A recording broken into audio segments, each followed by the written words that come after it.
Hi, welcome back to the channel. Um, I've been wanting to make more videos this year. I always say that, and this year really got away from me for some personal reasons. Um, so I'm happy to get back into it now, and I thought no better time to get back into some videos than end of year, right? Some end of year wrap ups, top 10 lists, things like that. So, yeah, that's what I'm doing today. I'm doing one of my favorite videos, to always do every year, which is my top 10 reads of the year. These are the best books I read in 2024. Um, yeah, so, a bit of context. This was a great year for reading. I read 85 books, which is the most I've read in a single year. 10 of those were nonfiction, and the remaining 75 were all fiction. And mainly, as always for me, a mix of kind of fantasy, science fiction, and horror, but also some literary stuff, some literary classics, and some graphic novels. So, yeah, without further ado, I'm going to jump into it. I do have one honorable mention to discuss, which was one of my favorite books of the year, but it was a reread for me. And there were so many new things I read this year that just stood out that I wanted to give them, the chance to shine. But there's one honorable mention, and that is Galapagos by Kurt Vonnegut. So I read this when I was maybe 16 or 17 and loved it. And I love it even more now, I think. This book, really briefly is about a group of humans who are on a cruise to the Galapagos Islands, and, a series of political, militaristic, ecological, economic crises are all kind of happening. And essentially, Armageddon comes and humanity's wiped out, except for this cruise ship of humans, which they become the progenitor of the new human race as it evolves and it goes on a whole new evolutionary journey, becoming something very, very different. So really kind of wacky, strange book as always with Vonnegut. Very satirical, very witty, very kind of dry humor. What struck me about this book, and I think more so as an adult than as a kid, was just how political it is and how overt its political message is, which really worked for me, right? Like this book doesn't mince words with its critiques of capitalism, imperialism, militarism. It's really vocal about, its message, right? It's really vocal. The kind of real message of this book is that humans, our brains are too big. That's the heart of this book, is that we are our own self destruction. We are our own destruction because our brains are too big. And it results in capitalism and militarism and nationalism and all these things. So excellent, excellent book. Really funny as always with Vonnegut, but really quite biting as well. And there's a couple of scenes in this that, this book was written in the 1980s, I think, were quite harrowing to read in 2024, for how relevant they were and how prophetic they were. So excellent book, and I think an important book to read right now. Yeah, Vonnegut always remains relevant. So that's the honorable mention. Into the top 10. I tried recording this earlier, and it was like a 45-minute video, so I'm going to try to be more succinct. But number 10, Meddling Kids by Edgar Cantero. This book is essentially Scooby Doo. Uh, it is Scooby Doo, but a more genuine supernatural horror and drama as well. So it follows these four kids and this dog, who, when they were teenagers, they were part of a detective club, and they very much lived the life of Scooby Doo, right? Like the Mystery Gang. They solved mysteries, like local mysteries. It was always a man in the mask. They, kind of became local celebrities. And then their final mystery that they solved was clearly something else was going on. And it traumatized them and affected them all in a way that they've never really processed for years. And now it's a number of years later. One of them is dead, and the three remaining and the dog, or the descendant of the dog, have to return to the town to kind of reopen the kind of personal wounds of what happened back then, as also the actual case, and really come to terms with the fact that there was something much more sinister and supernatural going on and still going on. So, really excellent book. If you were a fan of Scooby Doo like I am, nostalgic, charming, entertaining, but again, with some horror to it. But the other interesting thing to note about this book is kind of its stylistic character. Its content in terms of style is really interesting. It's quite cinematic in the sense that it kind of blends a novel and a script at times. It's written like a novel, but it will kind of tell you what the shot is, right? It'll describe the scene as a camera panning over it. It will give you musical cues. It will give you kind of set dressing and kind of blocking almost, right? So it's really interesting. It kind of makes it cinematic in a really overt way that I think works really well. I think it played on the tropes, the nostalgic tropes that we all know from things like Scooby-Doo, and made you visualize the story in a really interesting way. So excellent book, written in quite a creative way. Number 9, my 9th favorite book of the year, is Death's End by Cixin Liu. This is the final book, the third book in the Remembrance of Earth's Past trilogy, also known as the Three Body Problem series, because the first book is called The Three Body Problem. There's the new show on Netflix called The Three Body Problem. So I can't describe the plot too much because I don't want to spoil the first or the second book. But the series in general, deals with humanity's, first interaction with an intelligent alien species and the kind of existential, psychological horror of that and the kind of crisis of that. This book is huge. It's the biggest of the series, and it's kind of the wildest of the series.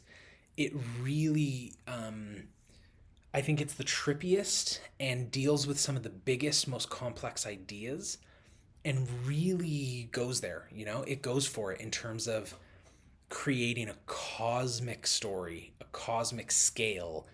And in a kind of interesting way, it almost makes the plot of the first two books seem like a prologue for what actually happens in this book. I can't spoil anything, but the main thrust of this book kind of ends the plot of the first two books, and it goes off in its own direction now, in a really interesting way that I think for some people might seem a little frustrating because it might make the first two books almost seem like a prologue, right? Like kind of almost irrelevant. But no, for me it wasn't that. It was a really interesting kind of development in the plot and in the world. So excellent book. Definitely the trippiest, deals with some of the biggest like sci-fi ideas, some of the most intense like weird imagery, just really just turns this into not just a story of first contact, but a story of how humanity develops in the context of the entire universe. Excellent sci-fi. Number 8 is Ninth Reign by Jen Williams. This is an epic fantasy book. It's the first book in the Winnowing Flame trilogy, and it's one of the most unique, fresh, just interesting fantasy books I've read in a long time. In its characters, in its setting, in its magic, in its world building. This book essentially follows 3 characters. One of them is a part of this race that was once kind of immortal, godlike protectors of humanity. But his species has now kind of fallen due to some sort of curse or plague. And they're now this kind of strange, vampiric, hedonistic creatures now.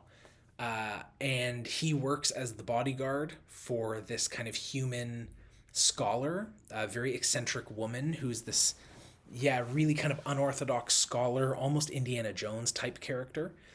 And both of these characters then come into contact with another woman who is a type of witch, but the witches in this book are really unique and interesting, who's escaped from this institute that kind of imprisons witches and utilizes their powers.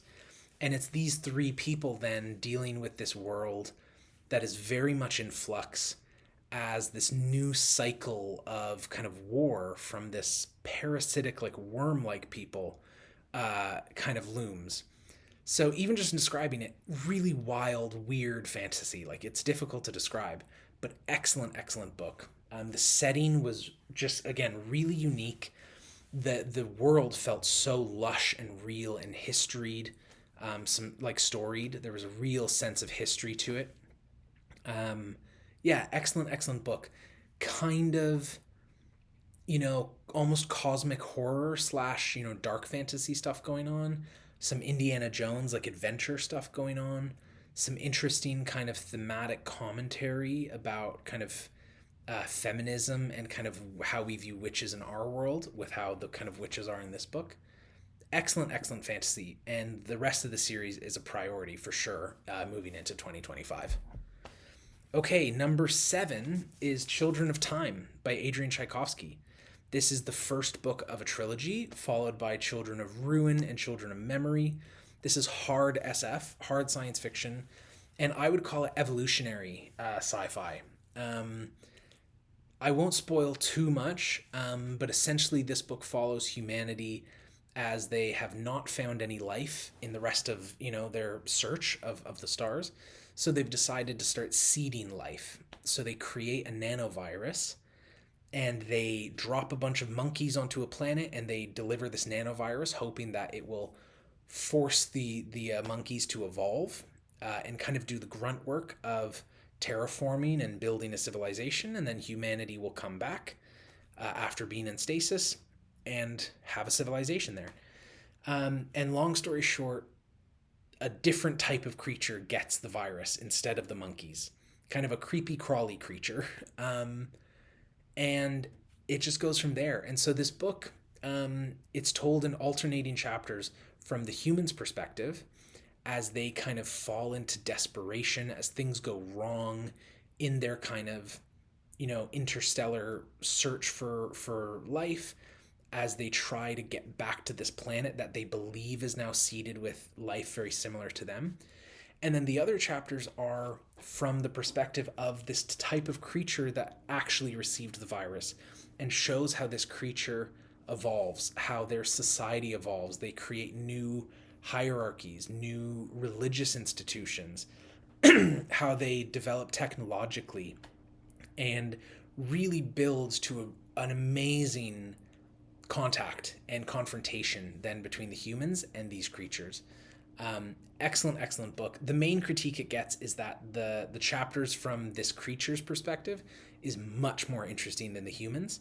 And I do think that's true, although the human chapters are still very interesting. They're filled with a lot of, tension, drama, conflict, a lot to love there as well.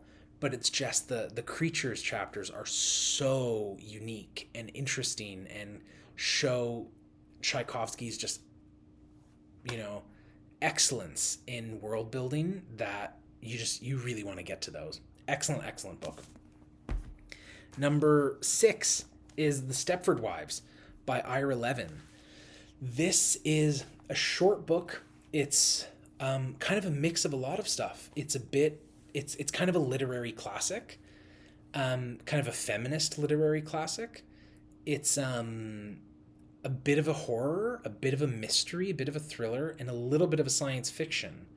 And yeah, it was an excellent book. It essentially, for those who don't know, it follows this family from the perspective of the woman, the wife and the mother, moving to this bucolic, perfect, Americana utopic town called Stepford. And the woman, trying to befriend all the other women, and she's kind of a modern woman. She's a feminist. I think it takes place in the 1970s. So she's, a feminist. She's trying to be a modern woman. She wants to see if there's like feminist associations in this town, and finds that the only association is the men's association, which is this really kind of shadowy, mysterious. She never quite, gets the sense of what they do, what the men do. And her husband joins. At first, he says just to keep up appearances and all this stuff and all, to try to integrate into the town. And then it follows, this woman as she starts to realize that there's maybe sinister things going on underneath the town.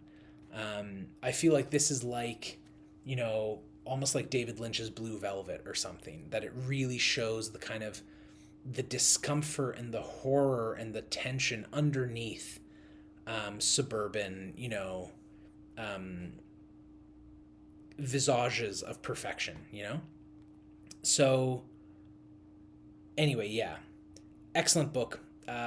Shows really the horror of domesticity and patriarchy in its mundane forms, right? Like there's the horror doesn't come into the fact that she's being assaulted or attacked by the men, or that there's something really overtly violent like that going on. The horror comes into as she realized that this domestic image that's going on is being created, right? It's being enforced in secret ways that she can't see at first. And the horror comes in realizing that it's going to come for her too, as she sees her friends who are also new to the town fall into this way of domestic patriarchal perfection.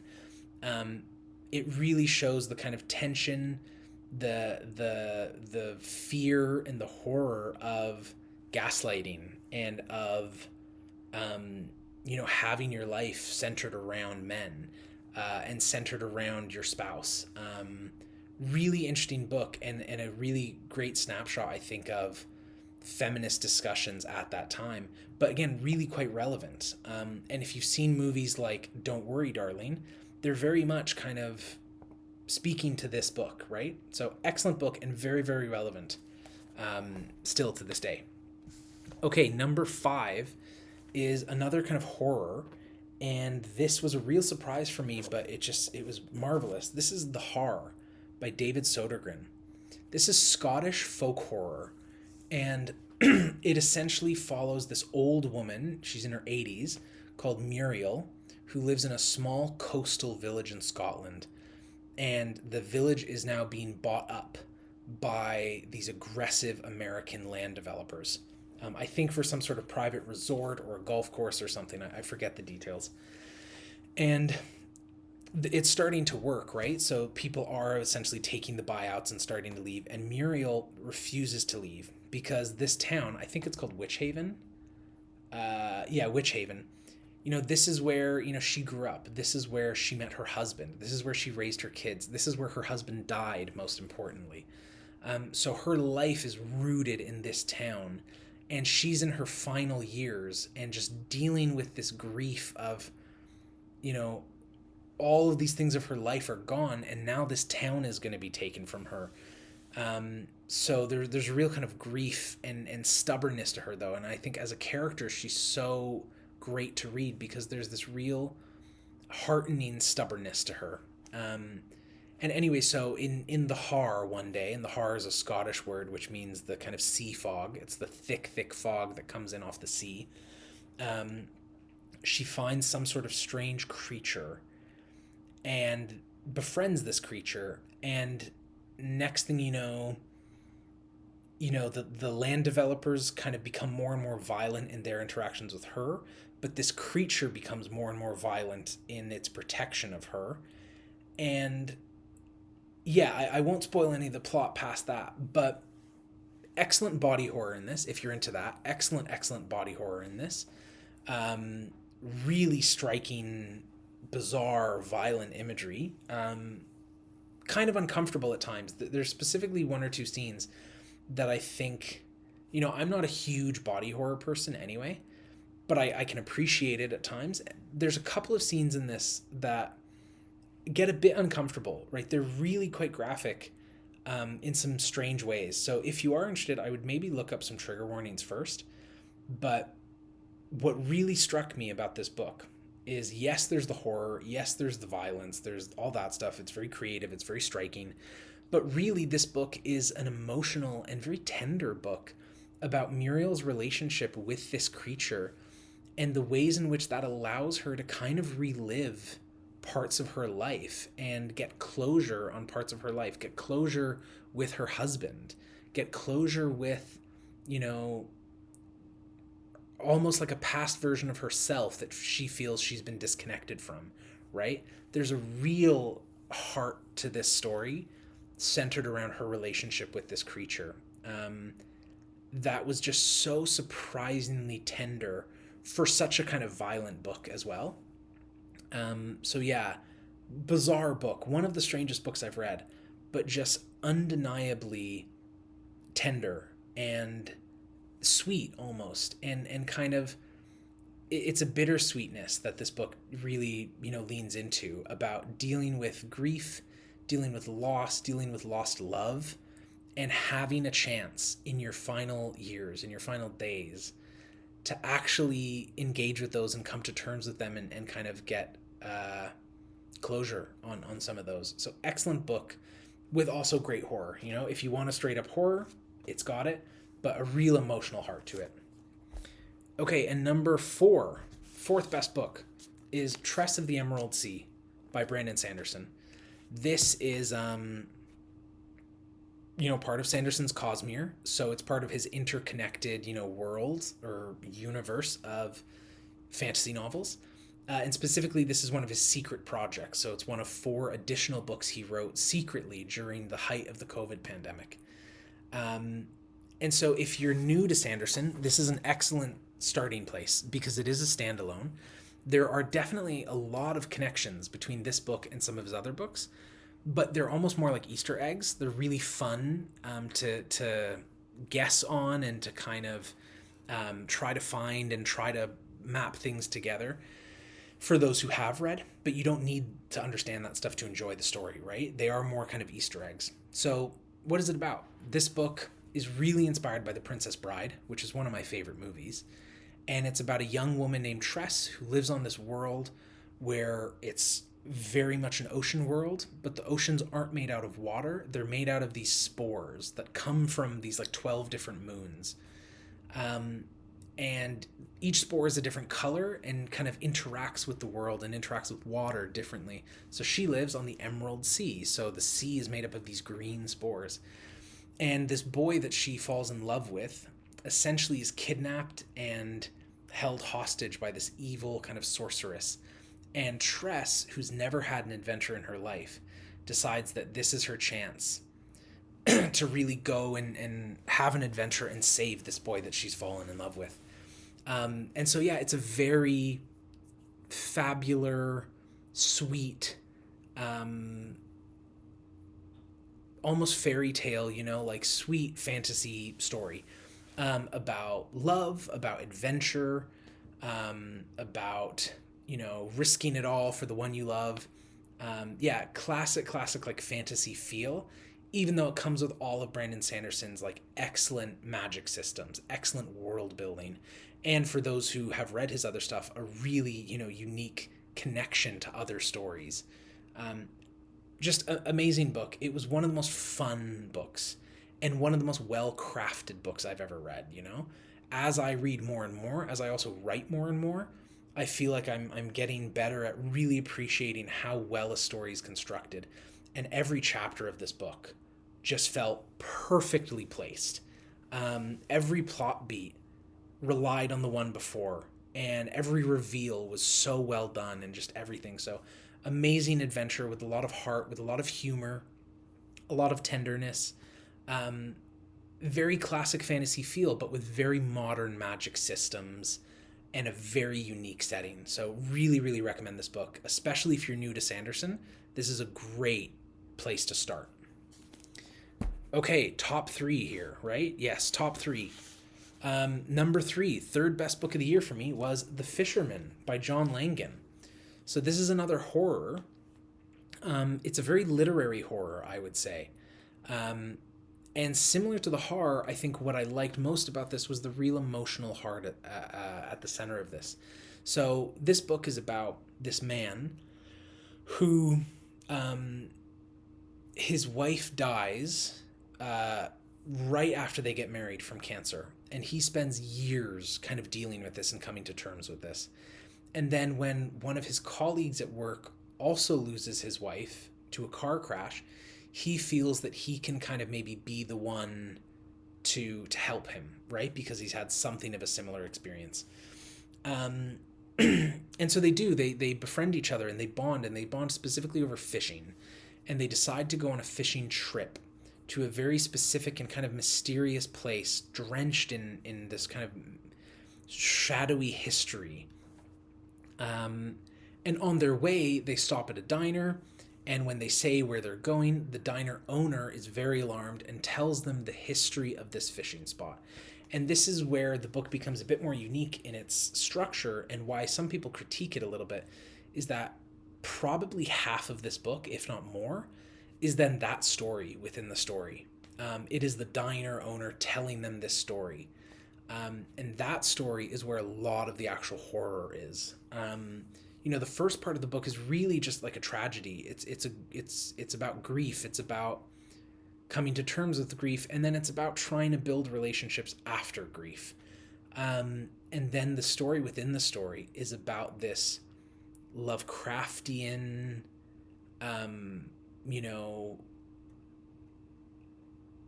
unsettling horror, this like horror of the unknown and unseen powers and great cosmic powers that humans have no issue, have no, business dealing with.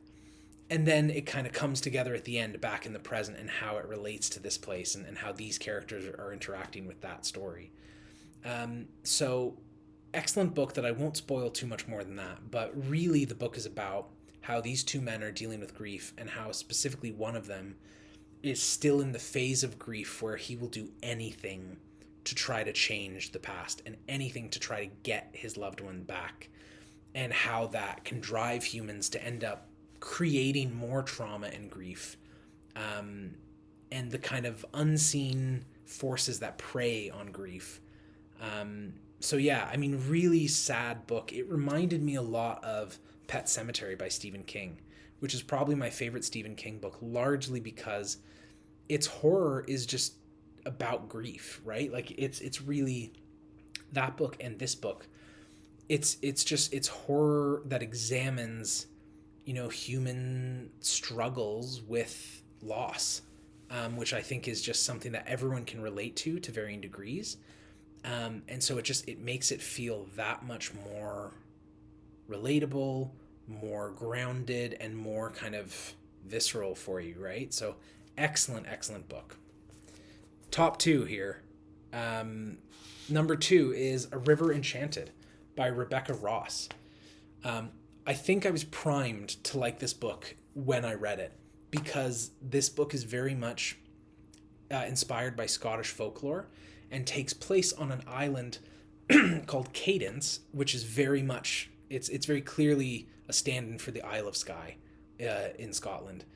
And I went to Scotland this year. I love Scotland. I am Scottish. I've been there dozens of times, and I went there on vacation this year with my spouse, and we went to the Isle of Skye. So I think reading this when I did, I was primed to love it. But despite that, it's an amazing book. It is, yeah, it's a fantasy that feels very folklore heavy, feels very fabular, feels very kind of cozy. Even though there's some real weight and drama to it as well. So it follows this young man named Jack, who grew up on this island, Cadence, which is a magical island. There are kind of elemental spirits there. And there's a clan line. There's the East and the West, and they're ruled by different clans, and they've been in conflict for years. And the elements, the magic of the island works differently on either side of the island. And so Jack, the main character, grew up on this island, but then left to go to the mainland to study to become a bard. And now, as an adult, he's summoned back to the island to help deal with a crisis they're going through, where girls of his clan, young girls of his clan, are going missing. And he has to use his powers as a bard to communicate with the spirits of the island to try to help solve what's going on. So it's a mystery, right? This book has a mystery at its heart. This book is also, I wouldn't call it a romance. Like, it's not romantasy, but it is a fantasy with a really nice, realistic and tender romance in it, between Jack and now I'm forgetting her name because it's been a few months since I've read this. But between the two main characters, Jack and Adara, who used to be kind of rivals as children, and now as they've grown up, and they're kind of put in this challenge together, this crisis together, they really kind of have a beautiful romance that kind of grows between them. But yeah, so it's a duology. It's the first of two books. Excellent series, and yeah, very folklore inspired, very lyrical and poetic in its writing, very kind of cozy mystery vibes, but also it really spills over into this much larger political, historical conflict between the east and the west of this island. So there's something here for everyone, I think. If you're looking for a cozy fantasy, it's got it. If you're looking for romance, it's got it. If you're looking for kind of political and like, almost like battle stuff in fantasy, it's got that as well. Excellent book. Very atmospheric. And yeah, just beautifully written, beautifully plotted, paced, excellent book. And it's a short series. It's only 2 books, so can't recommend this enough. And that leaves us with number 1, the best book of the year for me. And none of these other books really had a chance, because this was the first book of the year I read. And even then, I kind of knew that it was going to be number 1, and it was. And this is Solaris by Stanislaw Lem. This is, a few of these books, every year when I do these top 10 lists, they're my favorites of the year, and maybe a couple of them will become favorites of all time, but this one instantly shot through to a favorite of all time. So this is a classic science fiction book by, I believe, Polish author Stanislaw Lem, writing from Poland while it was part of the Soviet Union, so a Soviet author.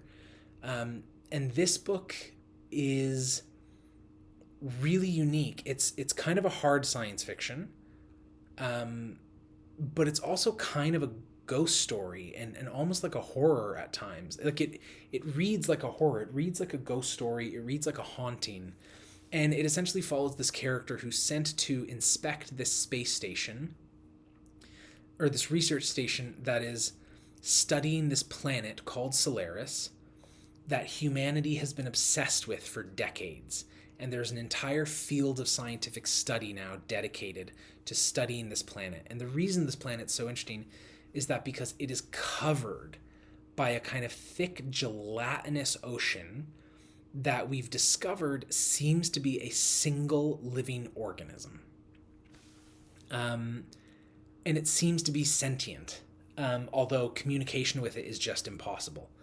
And so he's sent to this research station because the field of study of Solaricists, as they're called, has gotten nowhere in actually understanding what this planet is and how this organism functions after decades. And so he's sent to kind of examine it and see if it's going to be shut down. He's evaluating it to see if it's going to be shut down. And upon his arrival, he is greeted by a really tense crew that are kind of locking themselves in their own rooms. They're not really trusting each other. And he soon learns that this is because they're all being visited by physical, like tangible, manifestations of people in their lives.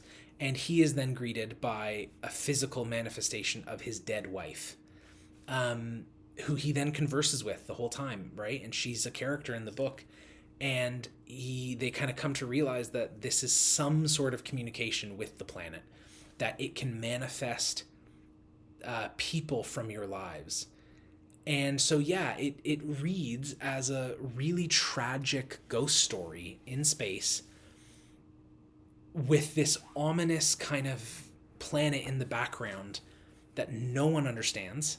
And yeah, I mean, it's kind of hard to describe past that, but it's just this wonderful story that, again, the kind of emotional heart of it is this ghost story, is this haunting about this character dealing with,